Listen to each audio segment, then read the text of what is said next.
We're now joined from Geneva by Jonas Parello-Plesner, Senior Advisor at the political consultancy Rasmussen Global. Thanks so much for giving us some of your time.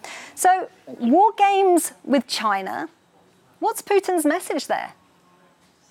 Well, I mean, China and Russia have been going through different phases in their relationship. So early Cold War, they were allies, then they were actually had a border war. And now in the later period here, they've been cooperating much more. But they're quite different motives, I would say, from each side. And there's still a big element of strategic mistrust between the two.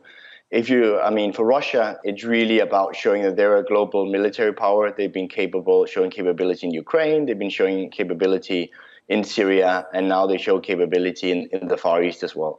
So that's really the image they want to send. And also perhaps a message to the US that if they keep being cornered by US sanctions and so on, they will turn increasingly to China. For the Chinese, I think they're much less interested in being in this sort of axis of troublemakers with Russia.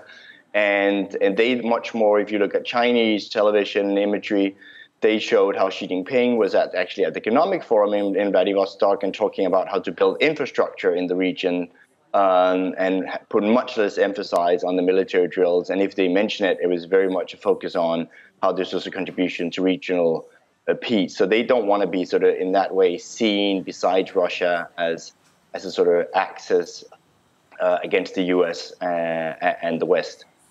Last, you might also say the fact that Russia keeps these exercises in the Far East, if they did not invite China to participate, it would also could be seen as quite threatening, because who is there in the East as a big neighbor? That's China.